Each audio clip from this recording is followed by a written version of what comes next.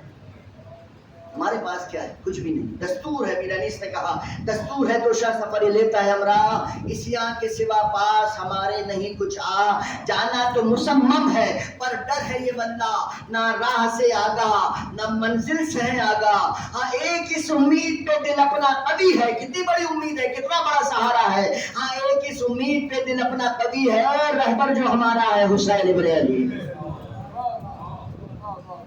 اور حسین ابن علی جس کا ہجوم رنج و علم سے یہ حال تھا، جو اس نے کہا چھ مصروں میں امام حسین کی وقت آخر جذبات کی ترجمانی کر دی جو اس نے، جس کا ہجوم رنج و علم سے یہ حال تھا، سینہ تھا پاش پاش جگر پائے مال تھا، رخ پہ تھا تشنگی کا دھواں دل نڈھال تھا، اس کرب میں بھی اس کو فقط یہ خیال تھا آتش برس رہی ہے تو برسے قیام پر، آنے نہ پایا آج مگر حق کے نام پر، آنے نہ پائے آنچ مگر حق کے نام پہ۔ فارمیلٹی نہیں ہے۔ ایرانیس نے کہا میرے اور آپ کے متعلق ارشاد نبی ہے کہ مددگار ہیں میرے، فرماتے ہیں حیدر کے یہ غمخوار ہیں میرے، حضرت کا سخن ہے کہ عزادار ہیں میرے۔ مجلس کیوں کرتے ہیں؟ حضرت کا سخن ہے کہ عزادار ہیں میرے، میں ان کا ہوں طالب یہ طلبگار ہیں میرے، یہ آج اگر رو کے ہمیں یاد کریں گے ہم قبر میں ان لوگوں کی امداد کریں گے۔ اور ہم نے میرے بچوں کے یہ سب کرتے ہیں فریاد، اللہ سلامت رکھے ان لوگوں کی اولاد، بستی میرے شیعوں کی رہے خلق میں آباد۔ مرتبہ دیکھیے ایک ذاکر حسین کا، ایک امام حسین کے محب کا، ایک عزادار حسین کا مرتبہ دیکھیے، ہم نے میرے بچوں کو یہ سب کرتے ہیں فریاد، اللہ سلامت رکھے ان لوگوں کی اولاد، بستی میرے شیعوں کی رہے خلق میں آباد، یہ حشر کے دن آتش دوزخ سے ہوں آزاد، مرتا ہے کوئی گر تو بکا کرتا ہوں میں بھی، بخشش کے لیے ان کی دعا کرتا ہوں میں بھی۔ مجلس اس لیے ہے کہ اپنا غم فراموش کر کے ان کے غم کو اپنے غموں کا، اپنے زخموں کا مرہم بنا لیں، اس لیے ہے یہ مجلس۔ اور کون ہے حسین کے علاوہ جس کا غم لوگوں کے غموں کا مداوا کر سکے، لوگوں کے زخموں کا مرہم بن سکے؟ کوئی نہیں۔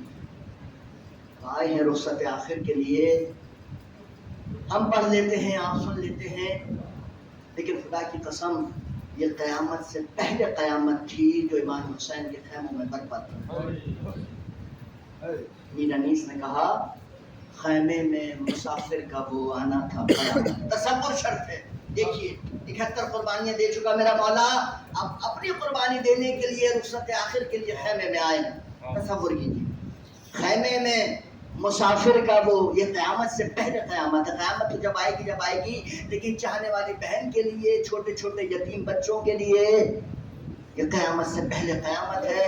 جو آخری سہارا ہے وہ بھی اب میدان میں جا رہا ہے، اور میدان میں جانے کا مقصد یہ ہے کہ اب یہ واپس نہیں آنے والا، کیونکہ صبح سے جو میدان میں گیا وہ واپس نہیں آیا۔ حسین آئے خیمے میں مسافر کا وہ آنا تھا قیامت، ایک ایک کو سینے سے لگانا تھا قیامت، ملاقات کا تھوڑا سا زمانہ تھا قیامت، تھوڑا سا عرصہ ہے نا ملاقات کا، اور اس کے بعد کیا عجیب بات کہی میر انیس نے، ملاقات کا تھوڑا سا زمانہ تھا قیامت، آنا تو غنیمت تھا پر جانا تھا قیامت، آنا تو غنیمت تھا پر جانا تھا قیامت، وہاں بیٹھ ادھر صبر و شکیبائی کی باتیں، افسانہ ماتم تھی بہن بھائی کی باتیں، جو گفتگو ہوئی اس آخری ملاقات میں بہن بھائی کی، امام حسین اور شہزادی کے درمیان میر انیس نے نظر کیا حضرت کا وہ کہنا کہ بہن صبر کرو صبر. ظاہر امام صبر کی تلقین کریں گے نا بہن کو, اور کیا تلقین کر سکتے ہیں. بہن میرے بعد یہ لٹا ہوا کارواں تمہارے سپرد ہے. زینب بہت کٹھن منزل ہے, لیکن میری بہن علی کی شیر دل بیٹی ہمت نہیں ہارنا. زینب کے یہ کہنا کہ بہن صبر کرو صبر, امت کے لیے والدہ صاحب نے سہے جبر.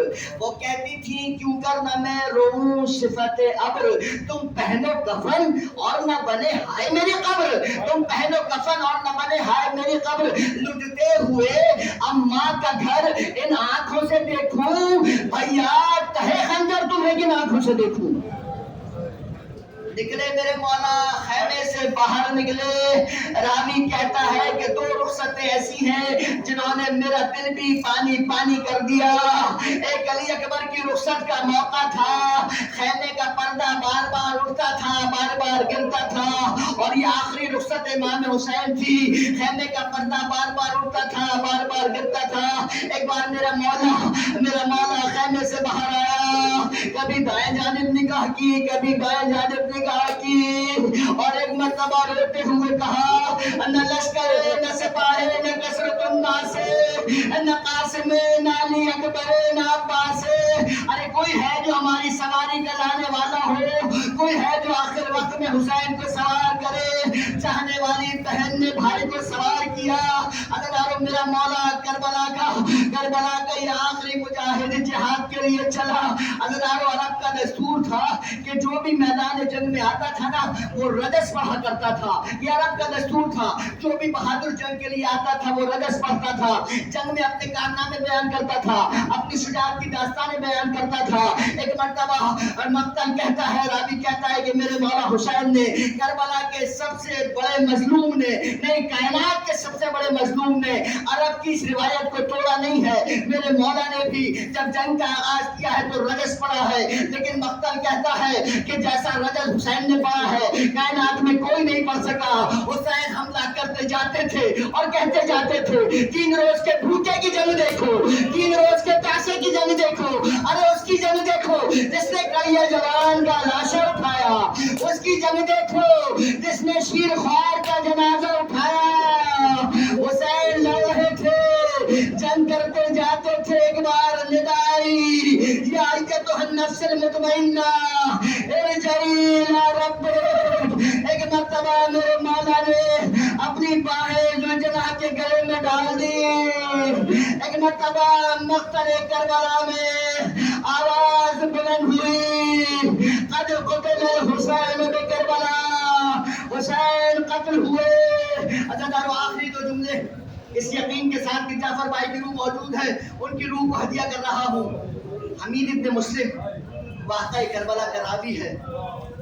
حمید سے کئی برس بعد واقعہ کربلا کے کسی نے پوچھا, حمید تو نے سارا واقعہ کربلا دیکھا, حمید یہ بتا کہ کوئی ایسی بات جسے تو فراموش نہ کر سکا ہو. اور فرمائیے گا دشمن فوج کا سپاہی ہے, لیکن کچھ اس کی روایات مقتل میں موجود ہیں, نسبتاً نرم دل رکھتا تھا. حمید نے کہا کہ سارا واقعہ کربلا میرے دل پر نقش ہے, میں کبھی بھول نہیں سکتا. لیکن ہاں ایک منظر ایسا ہے کہ جب بھی آنکھیں بند کرتا ہوں, بستر پر لیٹتا ہوں, تو وہ منظر میری آنکھوں کے سامنے آ جاتا ہے. پوچھنے والے نے استعجاب سے پوچھا, حمید وہ کون سا منظر ہے؟ حمید نے کہا کہ جب عصر عاشور حسین کربلا کے میدان میں قتل ہو گئے, فوج یزید فتح کی شادیاں نے بجا چکی, خیام حسینی لٹ گئے, اہل حرم بے مقنع و چادر ہو گئے, یہ سارے کام ہو چکے. تو میں نے دیکھا کہ فوج شام نے ایک مرتبہ پھر گھوڑوں کی نال بندی شروع کر دی.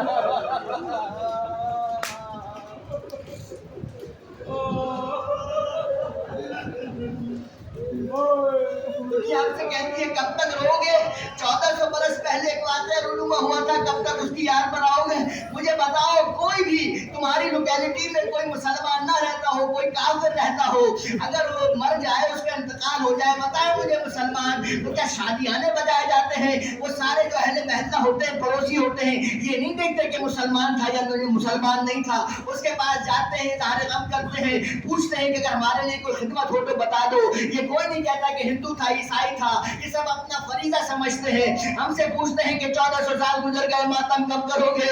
رسول کے گھر سے 72 جنازے گزر گئے اور دیکھو جنازے اٹھنے کے بعد تم کر کیا رہے ہو؟ ایک مرتبہ حمید کہتا ہے میں نے دیکھا فوج یزید نے گھوڑوں کی نال بندی شروع کی، میں آگے بڑھا، میں نے آگے بڑھ کر پوچھا فوج یزید حسین قتل ہو گئے، اہل حرم لوٹ لیے گئے، فتح کے شادیانے بچ چکے، اب یہ کس جنگ کی تیاری کر رہے ہو جو گھوڑوں کی نال بندی کر رہے ہو؟ ایک مرتبہ ایک سپاہی نے کہا کہ ہمیں حکم ملا ہے کہ ہم لاشوں کو پامال کریں گے، اس لیے گھوڑوں کی نال بندی کر رہے ہیں۔ حمید کہتا ہے میں نے دیکھا گھوڑوں کی نال بندی مکمل ہوئی، لاشوں کی پامالی کا اعلان ہونا تھا، میں نے اپنی آنکھوں سے دیکھا، مختلف سمتوں سے مختلف لوگ میدان کربلا میں جمع ہوئے، حبیب کا لاشا چلا گیا، حر کا لاشا چلا گیا، جون کا لاشا چلا گیا، یہ کہہ کر لاشا لے گئے ہم اپنے عزیز کے لاشے کو پامال نہیں ہونے دیں گے۔ حمید کہتا ہے میں نے دیکھا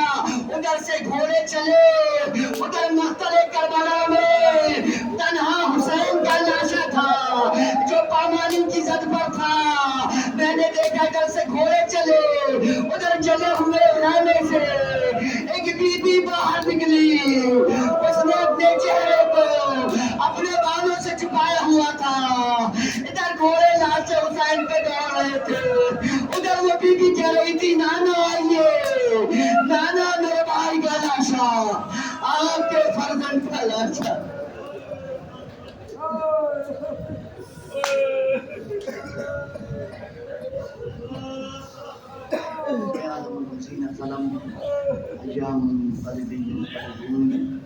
بار الہ اس عبادت عظمیٰ کو اپنی بارگاہ میں شرف قبولیت عطا فرما۔ پروردگار غم حسین میں بلند ہونے والی آہوں پر، غم حسین میں بہنے والی آنسوؤں پر اپنا رحم و کرم نازل فرما۔ معبود ہمیں کسی غم میں نہ رلا جز غم حسین کے۔ پروردگار یہ جو کچھ بھی توسل ہوا، قرآن خوانی ہوئی، ذکر اہل بیت ہوا، انہوں نے فاتحہ خوانی کی، پروردگار اس کا بہترین اجر و ثواب جعفر بھائی کی روح کو اصحاب فرما دے، ان کے گناہ نے کبیرہ و صغیرہ کو معاف فرما دے، ان کی روح کو دائمی سکون اور قرار عطا فرما، ان کی قبر پر اپنی مغفرت اور رحمت نازل فرما، ان کو جوار سید الشہداء جوار حضرت عباس الاندار میں مقام عطا فرما، ان کی نیکیوں کا ان کو بہترین اجر و ثواب عنایت فرما۔ اس امام بارگاہ میں امام بارگاہ تنظیم المؤمنین میں انہوں نے بڑی خدمات انجام دی۔ آج امام بارگاہ تنظیم المؤمنین میں جو لوگ صورتحال بدلی بھی دیکھتے ہیں ماشاءاللہ، یہ انیشیشن جعفر بھائی کی تھی، انہوں نے بہت عرصے سے اس کے لیے پروردگار نے کی تمام کوششوں کو اپنی بارگاہ میں شرف قبولیت عطا فرما، ان کے اعمال حسنہ کا ان کو بہترین اجر و ثواب عنایت فرما، ان کے ذبائحین کو صبر جمیل عطا فرما، ان کے بچوں کو، بھائیوں کو، بیٹی کو، اہلیہ کو، سب کو صبر جمیل عطا فرما، اور مہین کے لیے زیادہ سے زیادہ ہمارے صالح کی توفیق عطا فرما۔ پروردگار اپنی آخری مدت کی قبول میں ضرور تعجیل فرما، ہمیں حقیقی معنوں میں نصرت امام کی توفیق عطا فرما۔ اول و آخر درود کے ساتھ ایک بار سورہ الحمد اور 3 بار سورہ اخلاص کی تلاوت کر کے سید جعفر عباس جعفری ابن محمد عباس جعفری کے روح اللہم صلی علی محمد و آل محمد، اللہم صلی علی محمد و آل محمد، اللہم صلی علی محمد و آل محمد۔ بسم اللہ الرحمن الرحیم، الحمدللہ رب العالمین، الرحمن الرحیم، مالک یوم الدین، ایاک نعبد و ایاک نستعین، اہدنا الصراط المستقیم، صراط الذین انعمت علیہم غیر المغضوب علیہم ولا الضالین۔ بسم اللہ الرحمن الرحیم، قل هو اللہ احد اللہ الصمد لم یلد ولم یولد ولم یکن له کفوا احد۔ بسم اللہ الرحمن الرحیم، قل هو اللہ احد اللہ الصمد لم یلد ولم یولد ولم یکن له کفوا احد۔ بسم اللہ الرحمن الرحیم، قل هو اللہ احد اللہ الصمد لم یلد ولم یولد ولم یکن له کفوا احد۔ رب اغفر وارحم وانت خیر الراحمین، ربنا تقبل منا انک انت السمیع العلیم۔